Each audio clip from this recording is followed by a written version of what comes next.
ne pas très spiritu santi. Mike, I don't either. I need my cane. I forgot it. I need it. All right. I don't know. Kurt's expecting a lot because he comes to the mushroom festival all the time. All right. I know. Are you comfortable? Yeah, whatever. With that stool, with that chair, Both, with that everything, mic, everything. You got it all. I got it all. It's all fine. Go ahead and make yourself comfortable. Okay. It's almost light, isn't it? Yeah, it's like Italian. Hello, Art. Good to see you. Hey, good to see you. Turn those seats. Yeah, it's bad. Thank you.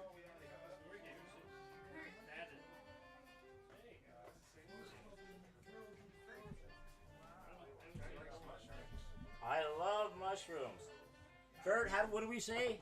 We love mushrooms. That's what we say at the parade. All of us.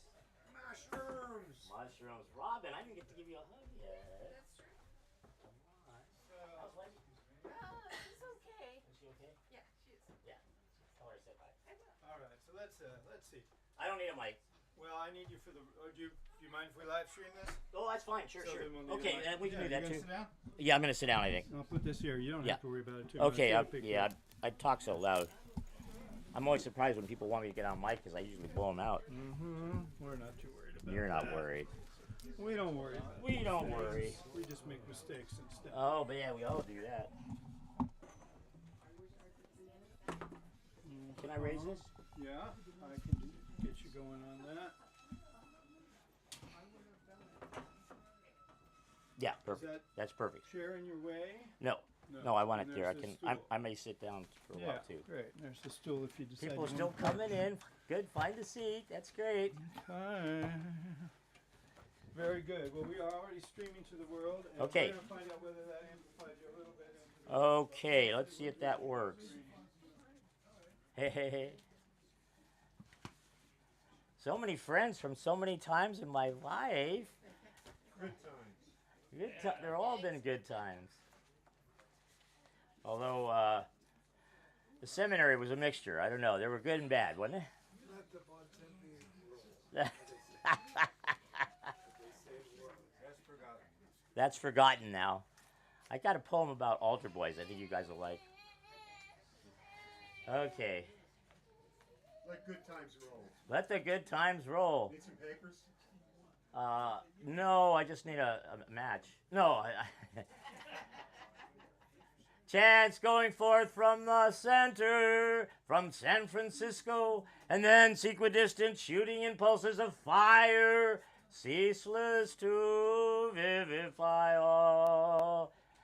A little Gregorian chant from my seminary buddies, but with Walt Whitman as the words. So we kind of do a lot of edge effect mixtures in my life. We have a lot of interesting background and places. So let me start with a poem that I did.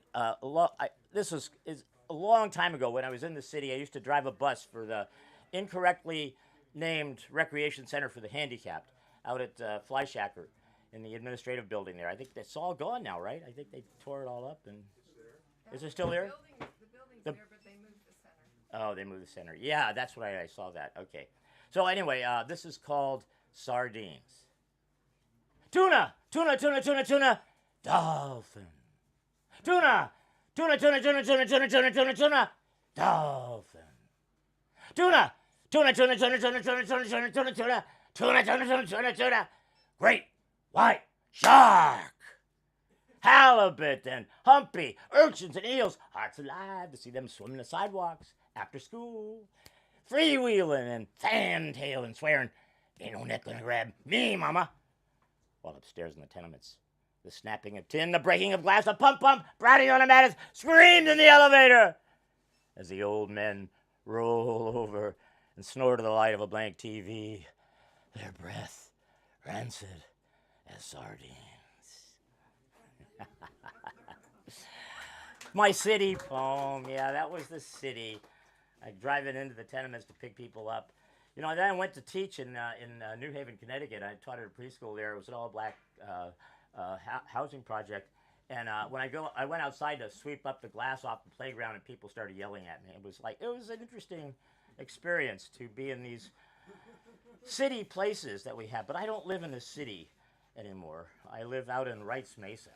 So I'm going to start out with some Wrights Mesa poems to begin with. And Wrights Mesa is in Colorado Plateau. It's the very last of the high mesas leading up to the Rocky Mountains, coming all the way from the Gulf, all the way through Arizona, all the way up to on the Colorado River, all the way up to Colorado, or where the river starts. Are we hearing everything all right, Eric? Yeah, but this, Good enough? This would be A little better, a little okay. up towards you. Yeah. Oh, I like that. We'll get your shoes. Oh yeah, that's shoes cool. Have a lot to say? No, they're free box shoes. We have a wonderful free box. I get all my clothes at the free box. Well, not all, but a lot of them. You're not laughing, you guys. What is it? Come on, ease up here. You want me to tell a joke? I mean, I don't usually do that, but no. Okay, here, let's talk.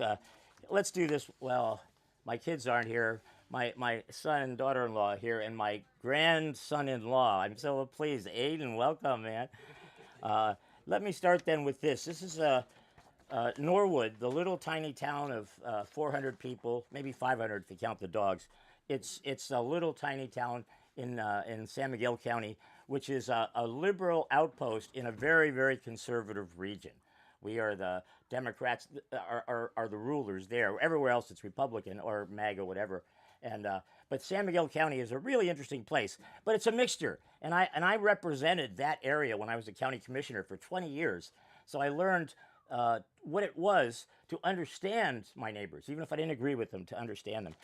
But what I love about Norwood now is it's a dark sky community, one of the first in Colorado. So because our skies are amazing. So here's a poem called Dark Sky Ritual. Enough to be up early on this grand morning, following the bright angel trail of not quite dawn to a dozen or so meteors. The quadrantids, nature's fireworks, playing ring around the rosy with Arcturus and the Big Dipper. But more than just seeing, I feel this urge to sing. So I start a litany, chanting La Chapelle's honor song. We come to honor you, blessed people.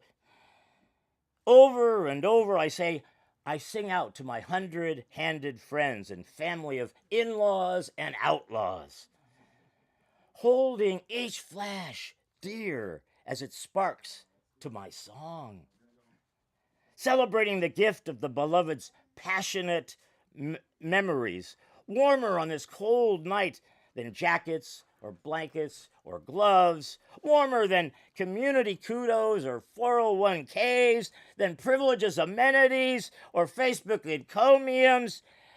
Each streak, a name illuminating the dark sky.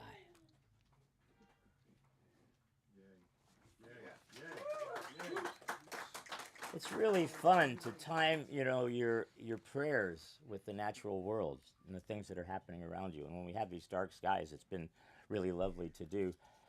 The kids aren't here yet, are they? They're still working, I guess. Okay, well, we'll do this one, and then maybe they'll make it for the last. This is called Eostar Reel. So Eostar is Easter, it's spring. Each spring, late March, on Wrights Mesa, the eagles give way to the geese as the balds fly north and the honkers flock to the irrigation ponds where they waddle around and dozy-do away the day. Soon, the red and green winged blackbirds will be back. And once again, we'll hear the Wilson snipe swooping into the wetlands of Maverick Draw, preying on mosquitoes, like the eagles did winter's prairie dogs. And all of it, predator and prey, solos and symbionts, taking a spin on Ed Joe's alfalfa dance floor with its lone cone backdrop, the Colorado Plateau's big tent of cloud banks at dusk for curtains, pulled shut on the LaSalle's after Sun's standing ovation. All of us staying awake just long enough for the Milky Way's encore, watching four corners of the universe wheel around the North Star. I know you don't always get to see the sky here, so I'm sorry, but I have to bring that to you because that's where I live. Yeah, you come out to visit me, and we'll show you the sky in a way that you maybe haven't seen for a long time. Okay, what? Kids aren't quite here, but I'm going to read this anyway. It would just embarrass them. It's called The Right Stuff. Love it or leave it, the rednecks say. And I'm all roots and getting redder here at Cloud Acre, looking south to Lone Cone, which is, by the way, a big, beautiful mother mountain that looks over the town of Norwood. Willows, buds thick in the highway borrow ditch, late spring asparagus, and bottle blue iris. Each night, listening to the arpeggio whistle of tail feathers as the Wilson snipes do their loop-to-loop, keeping us mosquito-free amid the irrigated wetlands of Maverick Draw. In my own kept fields, a volunteer orchard of summer sour cherry, and 50 fall varieties of heirloom seed potatoes, Desiree, Ozette, Rose Fin Apple. Winters, it's Sirius snapping at Orion's heel on a rip across the milky night sky. What better place to call home than this high desert cloud mesa, high five rippling towards the continental plates before they slap down, fanning towards the coast. Let others take the plains, the Great Basin, the indolent urban grids where most our species thrives. Give me raw rock, mountains, impossible cliffs, cedar, pinon, sage, and the silvery blue juniper. Give me vistas free of roof lines, whole counties without stoplights. Give me sun in the window, water in the pond. What works for Wolf works for me. Food in the winter, range to roam in, and miles of the more than human, always wild.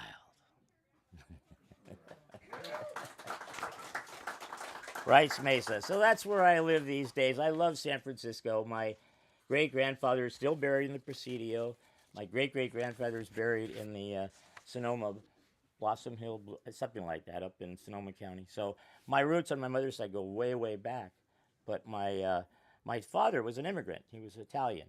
His family came over from the Kingdom of Two Sicilies. I just realized this, Rick, that Naples was one of the Sicilies. Yeah, I didn't realize that. So the food that I ate was really Sicilian. I didn't realize that because my grandmother was a Prisco. Anyway. Places. Okay, well, look who's here. The family made it. I wasn't sure you guys were going to come.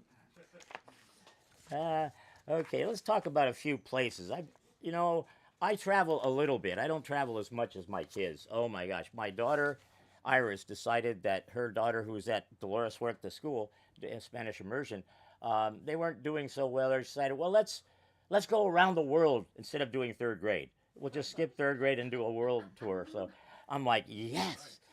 So actually, my birthday is not till August, but we're doing an early one because I wanted to see them before they left. And my new little great grandson in-law is just here. First time I got to see him, so I'm really happy. We just went up to Marin Point Reyes, which, when I was a hippie in the 60s, I would hitchhike up every weekend to the North Coast. And because I didn't have a car, I was just hitching, and I was usually inebriated in some way. I would just walk off into the hills. And it was so great. I just made all these incredible experiences out in the woods, on private property, public. I didn't care. It was all land. So I got to go to a place called Kehoe Beach. I don't know if any of you know it, up on Point Reyes on the Inverness Peninsula. Yeah. And it was a very powerful, very calm, beautiful day, blue sky. But it was one of those days where something was happening out at sea. Mist lurking off the cliffs. Gulls wheel higher and higher. Huge waves crash ashore. Wake up mist thousands of years old, asleep in the dunes. Coyote shadow looking for mischief. Lone woman diving.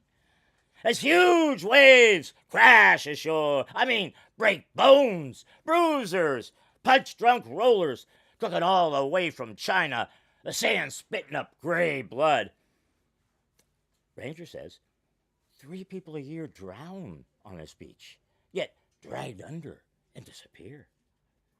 East wind howling down the Inverness Ridge, rips out hair, rips spray off the heads of 10-foot combers, taking on all comers, curling it back behind an angry wall of water.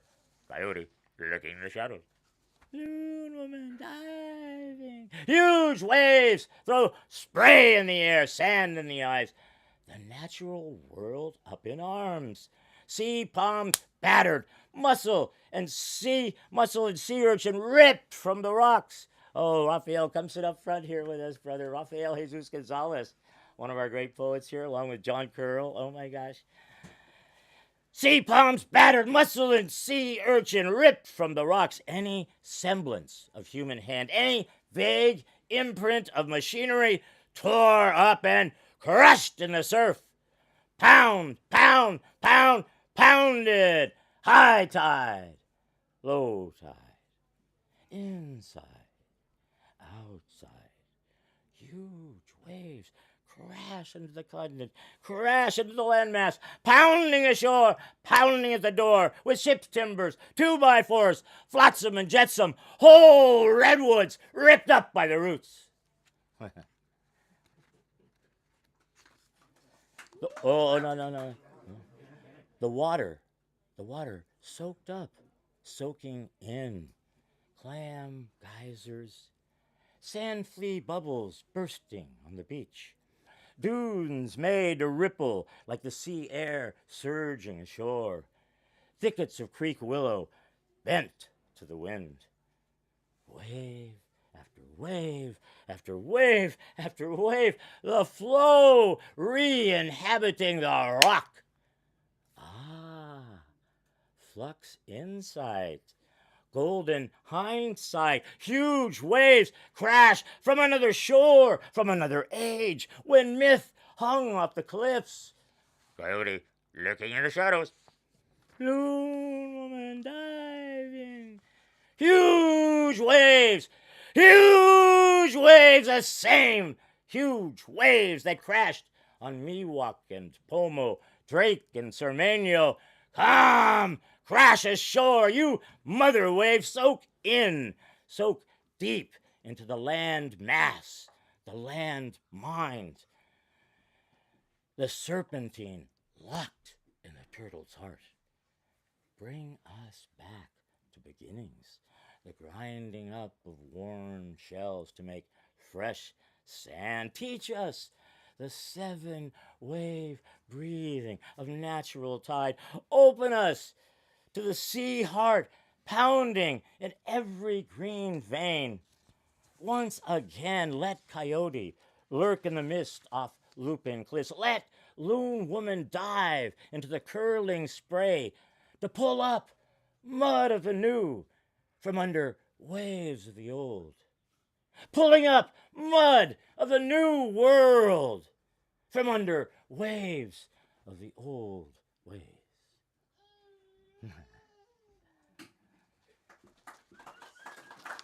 You're still in shock. I guess I talk too loud. I scare people, I think. But that's just how it is. Kehoe Beach is a really incredible place, and it was a really amazing storm. You know, if you've been up in the north there, or even here at the beach, sometimes you'll get rogue waves. I know I was having lunch at the Recreation Center for the Handicap where I was working out at the beach, and I was reading on the rocks, and all of a sudden I look up and there's a wave crashing in front of me. I scrambled up the embankment, and the water flowed all over where I was. And it was just in the middle of the day. Nothing, just a rogue wave. Okay, here's my poem for San Francisco. It's got a little epigraph by who else? Lou Welsh. This is the last place. There's nowhere else to go. Under the threat of earthquake, tsunamis, Manhattanization, nurturing Bufanos on its left hand, and on the right, Sutro Tower's space claw. San Francisco climbs out of the Pacific, rocking and rattling up the steep hills on its ancient cables. Its Bay Bridge, its Golden Gate are the final links in the European chain of continental drift. Waves snapping at the edge, whales spouting, everything loose tilts towards the rim. Ramatush, beatnik, wetback, straight, hippies, hipsters, and Hare Krishnas, all of us dancing on the brink of the world, singing Tamalpais, San Bruno, Mount Diablo, Alcatraz our brig, Angel Island our shame. El Greco knew what he was about when he painted Toledo. It's the precarious perch that inspires and makes us leap. Yeah, I love San Francisco. It was a wonderful place to live and grow up. And then you moved down the peninsula like so many of us. You guys stayed in the city, both of you? Yeah. Berkeley, oh yeah, okay.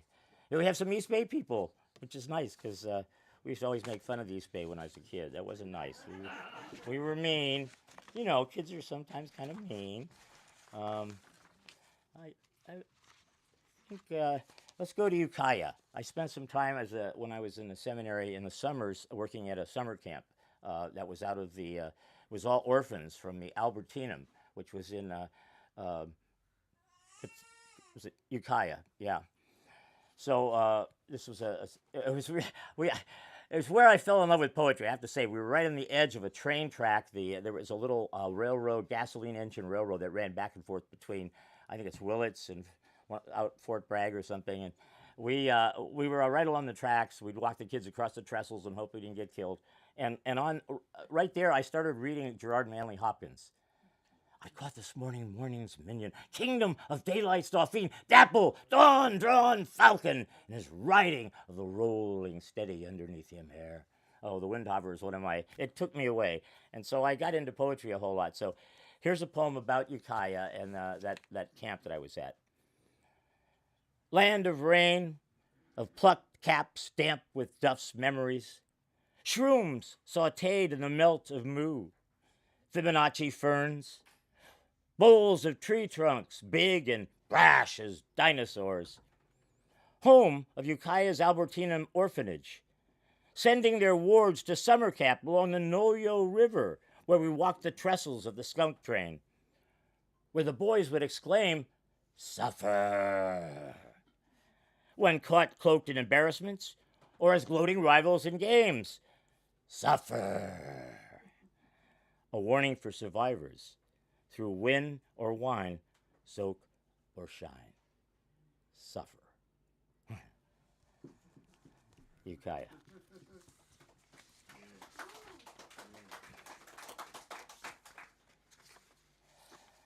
All right, this is we're going to go back to where I live now. This is a part of a conference we do called the Headwaters Conference in Gunnison, Western Colorado University now, I think it's called. And it's a great event, and this was sort of the opening poem to talk about place. And it's called The Art of Getting Lost. Okay, so there's San Francisco State dude hitching up to Mount Tam, long hair, backpack. Suddenly, a Winnebago pulls up with Texas plates, and a tinted window rolls down. Pilgrim, could you point me to the nearest wilderness? Parking. And our Haight Street grad says, "Hey man, get lost." As well they should, McGreta agrees. But I say, before you lose it, look closely, because it's not so much you losing it as the place that takes you away. It's slick rock deer trail thick with juniper, takes you away. It's Mancus shale, wild strawberry, avalanche chute, takes you away. And suddenly, Ola Kala, Panta Ray, you're just another neo-pagan Zen Mother Buddhada, mastering pandemonium, toking pure chaos. Letting go enough not to panic, but to play it like a tune, whistled and hummed as a hymn to the mother, Tonantzin, Pachamama. Easy, bro. Haleakala's charm takes you away. Yo, eating mangoes and making love in the sea cave at Kalalau takes you away. This is my religion. I believe in being lost. And everything I find the way está milagro. And what finds me, I try to field. Thinking, adventure, not predicament. Chasing chaos just as much as calm. The straight lines in the Sierras are the rifle's scope and the map's compass. So, scram, pathfinders, surveyors, engineers. Give me the loons, zigzag walk. Let me lose it. I know how to use it.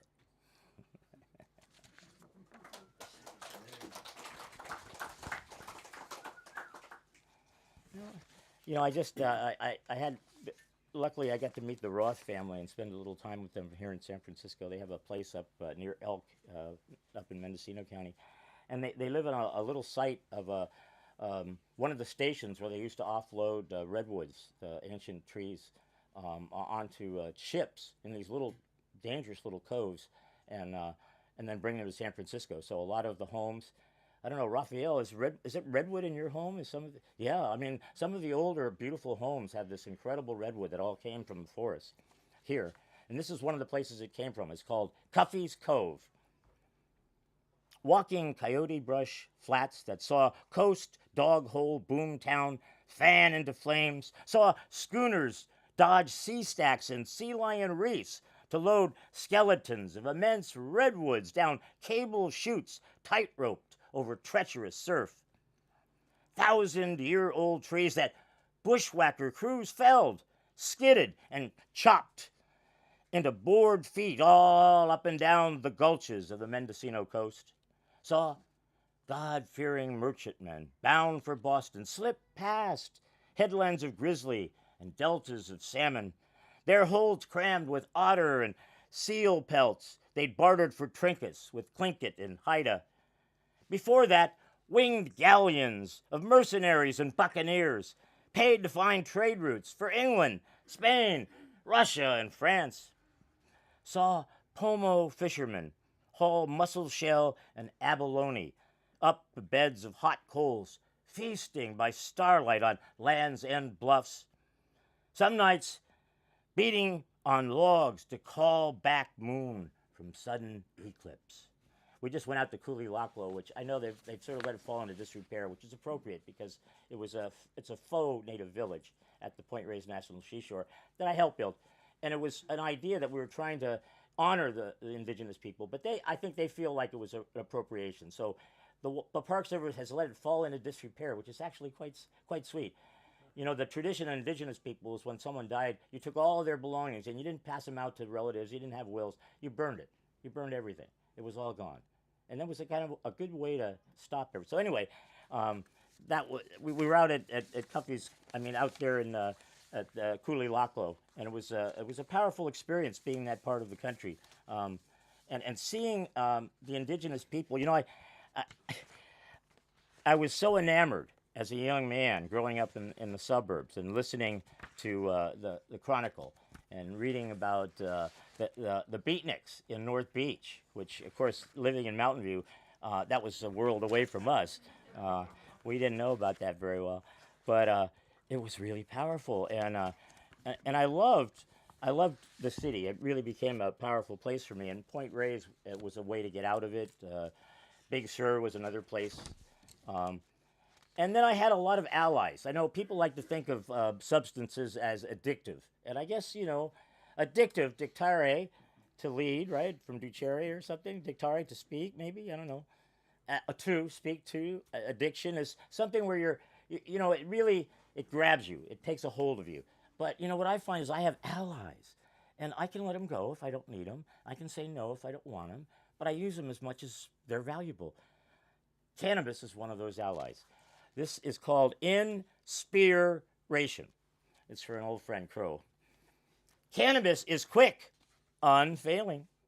As allergies make me sneeze, make my nose run, so pot makes me write. Thoughts leapfrog and frolic into action, channeling, crafting. Can't wait to get 'em down on foolscap, pinned to a butterfly page of syllables and glyphs. Sometimes the cannabinoids are endogenous. Whole poems flash out of dark sky nowhere, like meteors. Entrees of a Amazon passion fruit, ravioli napolitani, chili resilience, rellenos, Paleolithic baked goods, amaranth corn figs, wild clover honey, tasty alleles of insight, consumed and regurgitated as treasures, as lyric valuables. Thoughts mad volleys, a ruckus of rocks, pebbles, and gemstones, itching to escape unless lassoed into print. Epiphanies, spear points, worked on, repurposed with intent. Some sharp, pointed towards the hieroglyphic future, our allegoric past. Others imperfect, unfinished, scattered, waiting to be found. That's inspiration for me. Yeah, it was really interesting when I got to go visit my youngest son, who was in D.C. until just recently. He's moved to Fort Collins, lucky man. But he was back there. We went to visit him, and we went to a place called, you may have heard of it, Planet Word. Planet Word. It's like a whole exhibit, a museum in D.C., and it sounded very interesting. We went there. So it was all different things, but they had these consoles in this room, about this size, all these consoles, and you walk up to it, and a person is speaking to you, and they're telling you about their language. It's really interesting. So I walked up to the Aymara little console, and the woman there told me that in their world, the past is in front of them. They can see it. And the future is behind them because they can't see it. Take that away with you. I thought that was really important. I use that a lot now. All right, well, here's a poem from way back. Life is full of ironies. I'm sure you've noticed this, but at 80, you really, and Raphael at 90, you really notice it. I know. It's just, there's a lot of ironies. So I was an anti-nuclear activist for most of my life. I went out to Colorado, attended conferences, did demonstrations. We stopped a uranium dump in my area. We fought against the uranium industry. And then, what is it that cures me from my cancers? Oh, radiation. Anyway, it was humbling, and it was interesting because I bought my house out there from a uranium miner. And you tend to think you know more and you're smarter, and then you realize, you really don't know that much. This is a long poem I wrote way back in the 70s, performed it here in San Francisco many times, and this is one section of it. It's a long poem called Mushroom Cloud Red Eye. And Sarah, can you get me some water? It's called alpha ray. There's alpha ray, gamma ray, and beta. Alpha, beta, and gamma. And gamma is the one we measure, and I think alpha is the one where a paper stops it, and beta is one that you can't stop. So it's just, there's all these different aspects of radiation. Radon daughters, they used to call them. So you guys are older, so this is a poem called Alpha Ray. Those of you who are younger may not get all the 50s and 60s references, but certainly that's something. Oh, thanks, Rio. Appreciate it, man. My oldest son here. Thank you, brother. Ah, dude. He emphasized oldest. Okay. Alpha Ray. It was the 50s when they dropped the bomb on us, born in the post-war boom. Eyes trained like radar on the horizon. My eyes trained like radar on the horizon. Scanning for the high noon Mac Dillon sudden death.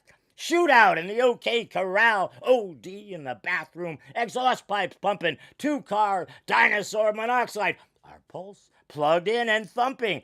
Rabid foot to the beat of the Big Bang. Dresden, Hiroshima, Nagasaki. Wow. White sands raining. Uranium 235. Our ears glued to the tube, retinas glowing, blue-green and horizontal in the flicker of the cathodes, buzz and bombardment, Newspeak and Newsweek, Wall Street and Madison Avenue. Winston tastes good, as cancer should. Bing Crosby, Bridget Bardot, James Dean, Dinah Shore selling Chevy V8s, Perry Como pocketing stars like stolen watches, while tooth and nail down on the floor of the stacked market, ticker tape hoopla, Fortune's 500 paraded us double time head on brick wall into the lead of the Cold War Swiss bank destruction derby. When in doubt, slug it out. Dancing hula hoop, Eddie Boop, coonskin caps and bobby socks, chubby checkers doing the twist, the limbo, cherry dragsters driven off cliffs, silver nitrate, sodium nitrite, cocaine cola. You got a reefer, man? Pure madness, the 50s. And we were all chichacos, still wet behind the ears, tenderfoots, lost in the wasteland, brownies and altar boys, sucking nipples of aluminum and permapress polyester, mea culpa, mea maxima mamela. Mimicking Douglas MacArthur and John Wayne drag, BB guns blazing, Iwo Jima, Battle of the Bulge, hands in our pants. Too young to understand why frigid Miss Purse made us first period pledge for the principle, I like Ike, I like ice, I like General Motors, pom-poms, Texas S&M. Minnie Mouse, spread eagle behind Frank Sinatra's golf course. Joe McCarthy in the icebox leading 3 lives. Reds under the beds. Blacks on the buses. And Elvis in sequins shaking his thing. Shameless hussy, Duke of Earl, hound dog stud. How much is that doggy in the window?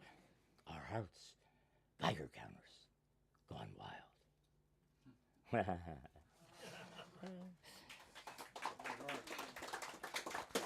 First marriage, Christmas Eve.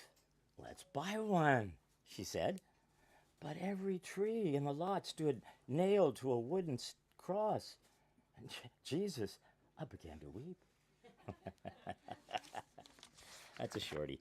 All right, here's the altar boys. We got one for some of us. Where's Carrie? I didn't see. Oh, he's way in the back. That's typical. This is for some of my seminary buddies. I spent 6 years in minor seminary at St. Joseph's, Mountain View. Just so happened I lived in Mountain View, and I had attended the parish of St. Joseph's, so it was all kind of very seamless for me to move. And of course, I thought it was my own personal choice, but then later I found out that my mom had written I'd make a great priest in my baby book when I was 1. So I don't know where it all came from exactly, but this is called Altar Boys, and it's for Gantz. Got to do one for Gantz. Once, and you were part of this, Nick, I think. Once there may have been reason to genuflect with Aquinas, to join all the hymns and the holy water sprinkling of hers in the catacombs beneath the Vatican's Holy Roman Mother Church. But Paul of Tarsus and Augustine of Hippo had right wrong. So we threw our Greek books out the seminary windows, dropped out of the 13th century, and jumped aboard the 60s acid test school bus. Paralyzed by the crisp bite of psilocybe's apple and its entheogenic blanching of belief, we fell under the spell of the now, spending Sundays hunting and gathering shrooms on Mount Tam, at Land's End, kneeling before the altar of funga, alert to its sudden whispers and apparitions, learning to snap, pluck, pack, and play. The Pacific winds in the Douglas fir are introit. The Grateful Dead are Kyrie. But out with the old world. Let's start listening to the new. Having donned a surplus of sentient mycelia, what once we served as altar boys no longer serves us. Ordained now, as some of us are, acolytes of mushrooms, high priests of poetry.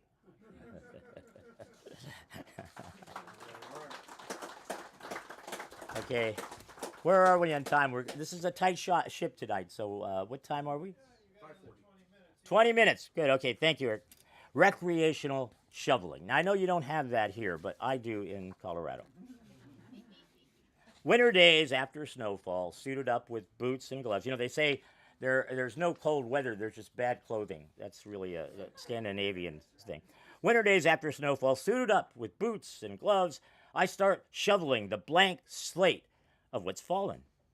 As far as I can scan, the landscape's gone utterly alabaster. I dig in and dare a new start, redesigning the yard of this chosen place. Slide and scoop, lift and pile, slide and scoop.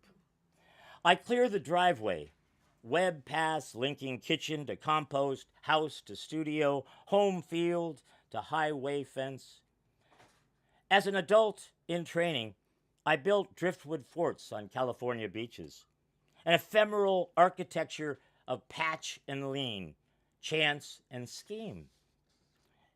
At work, playing in the sand, pressing washed-up cast-offs and makeshift debris into artful sculptures of the found. Now, rainbow, pinko, paleo hippie inspired by Snyder, Berg, LaChapelle, Cush, Welsh, and Foreman, Judy Berry, and all my green and earth first friends, eco buds and warrior bards, I spent 10 years sabotaging the mindset of those who chose not to work harmoniously with an earth alive, who would rather turn tools against us, mass murdering the delicate balance of this blue planet. The game for me was to sway public opinion, the clever crippling of machinery, but not the endangering of flora, fauna, funga, making of marring an example, reacting to injury in symbolic reciprocity, doing harm not to relatives, but to the balance sheets of invested Wall Street corps, stopping the bulldozers of deconstruction, are tangling our bodies in the pistons of America's runaway wealth engine, with its foot on the pedal, pressed hard to the floor. Maybe some of our relations in the family of monkeys I call humus ludens, hardly Homo sapiens, will form a ministry for the future and track a way back from the steep climate precipice, the hurricane of overshoot, nuclear's black swans, and our political denouement of despair. For me in Colorado at 80, it's less about outcome and more about practice. Yes, of course, thinking globally, acting locally as we do from these small lawns of hope, our wee fields of rural refuge, smoothing a way forward, crafting a neural playground of kinship, recreating the beauty on the handmade hard edge of the tender palate of the utterly natural.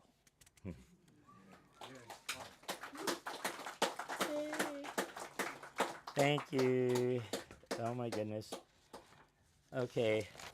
Raphael, I want to read this one for you because I have my ancestors. I have a Spanish ancestry on my mother's side. It goes way, way, way back. So I want to share this one. It's called Beneath the Trim Yards. And I, like most city kids, I moved down to the peninsula with the family. We moved to Sunnyvale and Mountain View. Spent most of my adolescence, well, pre-adolescence, if you count the seminary. We weren't adolescents there. We were still babies. Anyway, I had my adolescence in San Francisco at 25, 30. It was pretty interesting. This is called Beneath the Trimmed Yards, the suburbs. California's Santa Clara orchards were still rooted in the dirt I ate as a toddler. Its coastal core rumbles deep in my mantle, even after 30 years' exile. Chopping wood and hauling water across Colorado's high mesa. El Camino Real, still one way home for me, if a route in crisis. Ready to shake apart amid its fiery affluence of cars, condos, jacaranda blossoms, carpeting whole streets. Planted redwoods soaring along the Stevens Creek Trail under the behemoth power towers. A carbon haze obscuring the mountain's view. My dad came west, born Buntempe, a Bresco from Naples, and Abruzzi. They were immigrants, Mussolini Catholics, my mom's side's outcasts. Grandma Lily, illegitimate child abandoned in a basket on the steps of a tavern in pre-war Yokohama, toured with a Japanese circus doing magic, was the freak they cut in half and then made whole again. Married a half-sober sailor, traveled solo to America on a steamer, had her British consulate papers from Honolulu stolen from round her neck while she slept, divorced and remarried after losing her son in Dutchman Daddy's car crash on foggy Skyline Boulevard, wedded to white trash, drunken painter, handyman Frank Wilson, his Anglo great-granddad, the scion of a Russian River lumberjack clan, disowned for having married into Los Californios, una familia de Santa Cruz. Me, proudest of what the family tried to keep hidden, what they couldn't weed out. My mom's side, mysterious, orphan flower of the Occident, transplanted. And our Zorro lineage, deeper than the manicured lawns, dirt brown.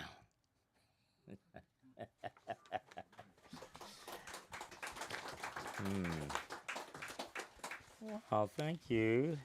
Well, I guess I got to do a couple mushroom poems at least, and then maybe I'll end with a couple local ones. But the prayer for the great family was something that I learned from Gary Snyder. He has it in his award-winning book, Turtle Island, and I got to know Gary and a few times, and so I asked him if it was okay if I used his poem but changed it. So I did. I changed it. I used it in ritual. And I don't know if you know about this particular poem, but it came out of the White Roots of Peace in the 60s. If you read the Akwesasne Notes, which I was doing at the time, you learned that there was a traveling bus that was going around the country to various enclaves and sharing indigenous wisdom with people living in the country. And they went up to Snyder's area, and he said, before you guys do anything, you pray. So he said, I want to have a prayer that we can share with Anglo, European, and invader, colonial, whatever you want to call yourself, descendants of. And he did. And so I changed that poem, and I use it a lot. And then when I came to the Mushroom Festival, I kind of made it my own, too. I made it refer more to the world of fungi, because I was a member of the San Francisco Mycological Society, as Kurt is, or was, right? Past president, yep. And I was Harry Tears was our god. He was the mushroom expert, and but I was really enamored of mushrooms, and it's a whole other story. So I went to Colorado, and 45 years ago, I got a phone call that led to the Telluride Mushroom Festival, which has been going on for 45 years. I lead the parade. It's a really crazy time. We dress up like mushrooms. It's Dolores LaChapelle's ritual with fun. As my daughter likes to talk about fun. It's not always about, ritual doesn't have to always be sacred and weird and mean and stiff. It can be a lot of just crazy partying. But if you're dressed up like a mushroom and you're partying, it's a little bit different. Prayer for the great shroom. Gratitude to funga, gift to humans from the powers below ground. The decomposers, breaking down strings of amino acids and fatty woodwind arpeggios, composting dead trees into creekside kettle drums, orchestrating the grand wheeling kiva crescendo of singing, cycling, and recycling, sparked by nature's spore plugs of regeneration. Polypores, puffballs, stinkcorns, earth stars, corals, and clubs. Polypores, puffballs, stinkcorns, earth stars, corals, and clubs. In our hearts, minds, stomachs, and synapses. So be it. It's a repeat, guys. So be it. Oh, you got it. Okay, it's a call and response. I didn't tell you that. I thought maybe you'd get it, but you guys are slow tonight. Right. Gratitude to the Fungophiles, the Salzman, Linkoffs, Andrew Weil, Paul Stabbits, Corbin, Clyde, Norris, Bunyard, the Gilmans, and the Adamses, the tie-dye locals, and suit and tie regulars. And to all of us pot-hunting mountain crazies jonesing for another foray, gathering baskets of edibles on sheep mountain slopes, Edulus, Siberius, Esculenta. Throwbacks to an earlier dawn of earth dancers, soil singers, not Homo sapiens, but humus ludens, the dirt that plays. Hunting and gathering once again around Telluride's top of the world, lizard head slopes and sheep mountain meadows, playful mud men and mud women getting down dirty to dig up stipes, or cross species dressing up to parade down Colorado Avenue, swearing fealty to the sacred shrooms, amamos a los hongos. In our hearts, minds, stomachs, and synapses, so be it. Honor the goddess in all her guises, be she healing tonic, gourmet treat, or amatoxin hell for those who pick without respect. And may we all experience, if just once, yes, the whiz-bang berserker inebriation of psilocybe cubensis. So, raise high the galactic roof beam, Laura Huxley, Terence McKenna, Dolores LaChapelle. Let us relish the flavor of Zarempalina, the aroma of Matsutake, the Ling Chi tea of Chinese longevity. Let us bioassay, as San Francisco's Sasha Shulgin taught us, microdosing or megadosing, for visions or for medicine. Fungi are our best hope and a template for saving ourselves in what Donna Haraway of Santa Cruz is calling the Thulacine. The old strictures are dissolving, just as the fungophiles knew they would. They had to, flimsy and archaic as they were. So let us praise entheogens, what they teach us about shattering old crystal to find the elixir of communion. Ecstasy to psilocybe, acid to ayahuasca, entangling us in a quantum leap. The plower, the glory, the mycelial warp of black holes' dark matter, and death's decomposing mysteries.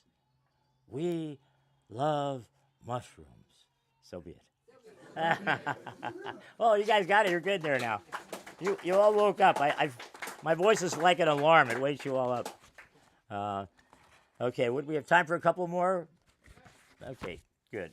I want to do a little longer poem that it came out of reading. I don't know if some of you remember back in the 70s, Howard Norman. He did the Wishing-Bone Cycle, and I was really impressed with that series of poems. So I wrote a poem for that Wishing-Bone poem, and it begins with an epigraph.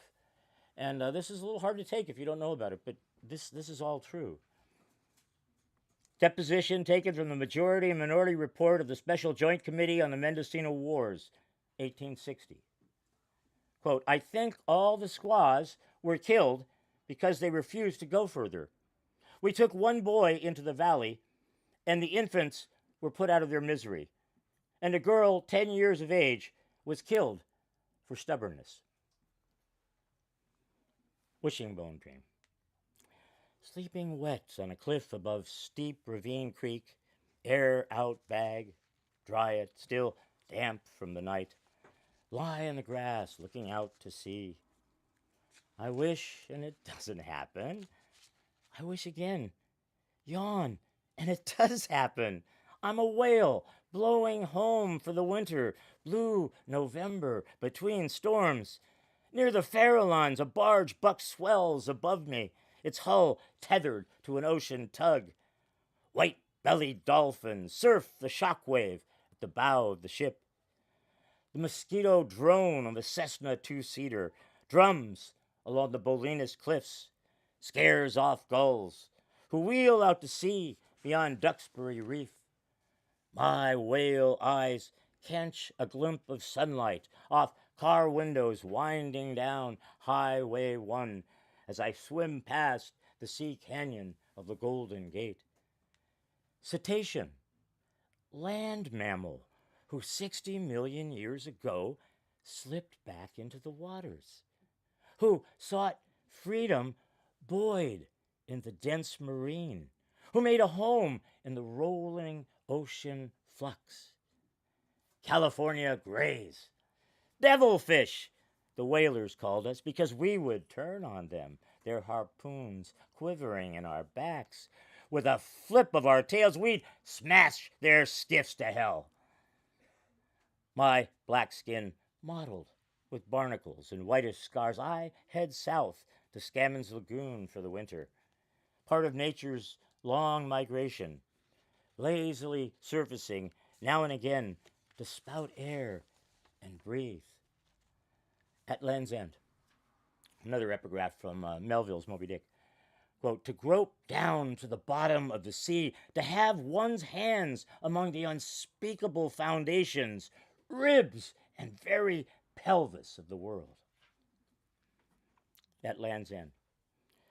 Vertebrates, we balance the skull capes of ancient apes on centuries of discs slipping into place, flexed tissue tightening into muscle. Cro-Magnons, Neanderthals, Homo sapiens, brandishing bigger and better tools, lording it over our ancestors, believers in the burning bush, descendants of the tapped rock from which our God springs, ritual books that gave us birthright over warm bloods of sea, air, and field, killing and taming all Earth's creatures named, nicks in the stock of 1,000 narrow tongues. Specimens in drawers pinned to green velvet, bugs bottled, pickled, squashed, and dissected. All those species relegated to the lower rungs on the spiraling staircase of DNA. All those we ignore, all our relations. But whales are different. We do wonder about them. Their brains larger than ours, nursing one another in sickness, singing across bays, leaping in the open air for the sheer joy of leaping.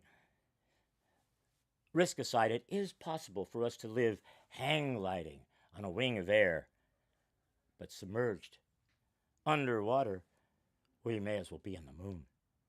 We move slowly, our masks on, breath strapped to our backs. Remembering old stories. To live off the land here at the final cliffs of the Pacific Rim, one must kill. Need hunt deer, hunt elk, hunt rabbit, need bring down brown bear, bring down grizzly with arrows, with traps. Need corral salmon and spear them, gut them, hang them to dry in the sunlight. Need burn to the ridges every few years. Burn to the ridges every few years. Burn to the ridges every few years. One need only watch coyote to learn survival. In spite of the evidence. This is a long poem. It's got all these little parts. In spite of the I want you to think it all together. In spite of the evidence, okay? It's a different, we're all different tacks here. The beauty of the changing present moment could be its geometric, geodesic, Dada-definity. Witness, as in no other species, technological burglar's bag of expanding multiverses. The Haudenosaunee Confederacy on lookout, the Rainbow Family Healing Gathering cracking the safe, and the left hand of darkness in the getaway car. Margaret Mead kneeling with the mothers of Papua New Guinea in a birth hut. Bucky Fuller's balding dome leapfrogging with the dolphins. Martin Luther King's dream come true. Ours the chance to fashion harmonies based not only on observation and measurement, but tuned as well to magical, natural blueprint galaxies wheeling beyond our ken. Imagine a century batting eyelashes of instant communication. Consider a continent of kin sitting down to the ripe papaya of enough for all. Envision an equator of mammals joined fin and arm, ocean to ocean. Ignore astrology. Forget for a moment the rising sign of the old beast that lurks cunning in the future's atomic fist. Fear means paralysis from the tongue down. Rather, speak out from under the flawed surface. The task is to imagine, to call up from the chaos a future all beings can live in. Return of the Whale. Waking up in the beach grass, bag dry, pulling on boots. I scout the blue shimmy of the ruffled sea for a sign of a spout from Mount Tam. Blue jay complains behind his perch, a weathered outcrop of serpentine bearded with sage green lichen. It's then I remember today's Thanksgiving, that annual holiday when we as a nation celebrate all we've taken for ourselves. Families home carving up turkey, babies in basements nursing on Nestle's, leopard sharks circling Duxbury Reef, gear packed, ready to move on. I rise from the earth like a spotted gray, coming up from deep water, getting slowly to my feet, whale hair barricaded in light, barnacled in light, high tide pounding on the rocks below. I breathe in the lyric valuables, suck in breath, release breath, stretch out to the sea, singing to the crunch of huge breakers crashing ashore, my voice shiny and vaporous like a spout in the curling wind. Coyote brush hears me, releases its seed in the morning breeze, Bacuaris pilularis, secure in its niche in the chaparral, one of the few natives to survive the flood of introduced species. Named locally for coyote, old man coyote, whom the Bodega Miwok called Wayoki. Gust after gust, its feathery seed pods float past my camp, float out over the hills purple with lupin, float out to the bunched fist of Inverness Ridge, float out across the rim of the turtle's hide, slowly rising above the headlands. Once again, coyote reveals himself, sly shrub, shape changer, skin walker, dancing down streams and swimming across meadows, indigenous bush that greens the scorched hills of California summer, that brings back spirits with its dreamtime roots, singing up old songs, singing up the dawn.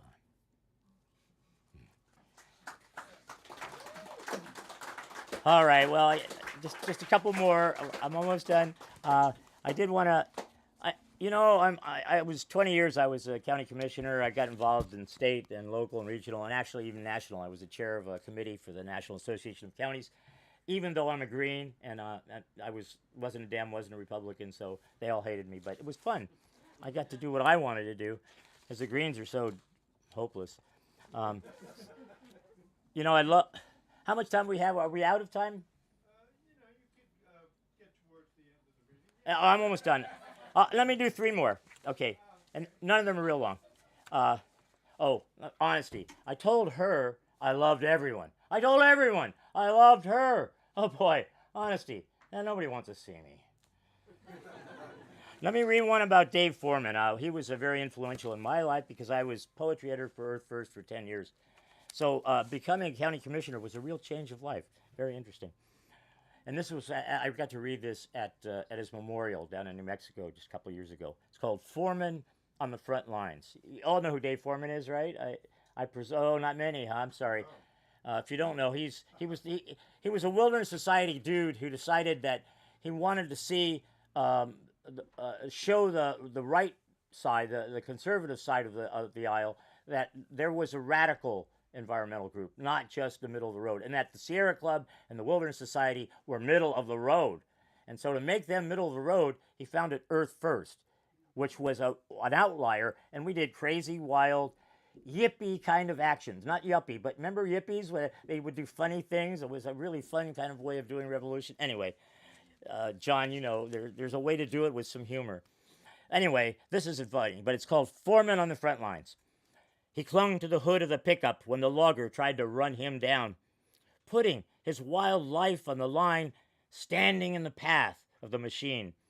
No small lawns of hope, his vision, nor bottom line profits, uber olives, but an interwoven braid of all creation, putting Earth's flora, fauna, and funga first.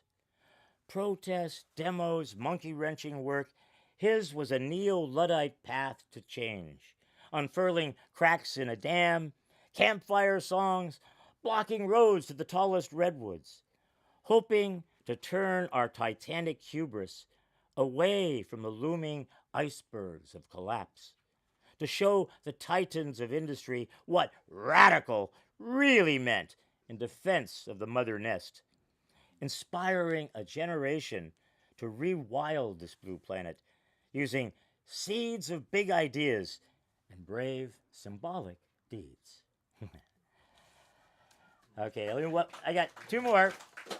Okay, this I actually put out that long poem, Slow Rising. I actually put it out with this poem as the end. And it was sort of my swan song to San Francisco when I left 42 years ago. And it's called Smoke, and you'll see why. It was Slow Rising was sort of the roots that you see where we come from. And it's my understanding that I was a colonial, that I was the descendant of a colonial occupying force, that I actually am representing the colonialization of this place. Not that I approve of it or want it or anything. What Donna Haraway says is stay with the trouble. Take the trouble with you. Don't try to forget about it. Don't try to repress it. Be aware of it. You don't have to be on it all the time, but stay with it. Keep it with you so you know it's there. This is called Smoke. Curled on the bus stop boards like an ingrown toenail, ashen hair half tucked in a faded bandana, she ignores the traffic on 16th Street and naps, her head cradled in rags. Beat cops and passerbys pretend not to notice, avert their eyes. Touched, unable to move, I stand beside her, goodwill Madonna, lost Persephone, and wonder what dreams soar in that crumpled flesh. Lumped none of the dumpsters, her snores ring like Kyries in the gutter of the noon hour blaze. Who is this woman, homeless in the mission? Be she tramp? Be she witch? Be she Pele disguised, come at last to the mainland, burning with vengeance, she of the molten tears and fiery breath? Or could it be Liberty herself, asleep on the bench, as the bus doors slam shut and the diesel fumes thicken, swallowing more and more of her children? Oh, city of St. Francis, what will become of Sea Cliff gates etched in gold leaf when the goddess awakes? Up Dolores Hill, the bus driver guns his engine, a trail of black smoke, coiled in the street like a rattler no one hears. All right, I'll finally end it up. Let me end up with one last one. And again, this is one of the first poems I wrote when I got to Colorado. And there's let me start out by saying that there's many good reasons to be a vegetarian. I honor vegetarians. I spent much of my life as a vegetarian. But it's also important to understand if you do participate in eating meat, then you should understand the connection that it really makes. So this poem is called Skinning the Elk. There's a whole lot of life in these animals. George nods almost like a prayer as I hold the hoofed leg steady for the knife. Mist rises from the gutted belly, skin still warm. Tempered steel peels back thick hide, fur, the dark meat of the interior, secret organs slide steaming in the full moonlight on the bed of Greenbank's battered truck. I can't stop peering into the glaze crystal of those antlered eyes, two perfect rivets, welded to the skeletal moment of the bullet's magic. Later, after the carcass is hung in a cottonwood tree, I go inside to wash my hands. But the blood won't come off. There's no mistake. I am marked for life. I wear the elk's tattoo, as its meat becomes my meat, and its blood stains my blood. Spirit leaping from shape to shape. Spirit leaping from shape to, hard to get up, shape. Thank you all very much. It's really an honor. Thank you, Eric. Please subsidize this bookstore. It's the best one in the city. We love Eric, and we love Bird and Beckett. And if you're all willing, I'm going to lead a little walk up. I don't know how many of you know about the mural on Ohlone Way. It's one of the last dirt streets. You know about this, Judith, don't you? Do you know this? Yeah. So there's about 2 blocks uphill. It's very steep. We're going to take a little walk to see a mural dedicated to the Ohlone, which is not really their name. Ramatwish is another name that they're called. But a beautiful mural on the side of a house in a dirt road alley in San Francisco. So come join me if you like. Oh, you bet. Thank you. It's pretty steep, guys. You up for it or no?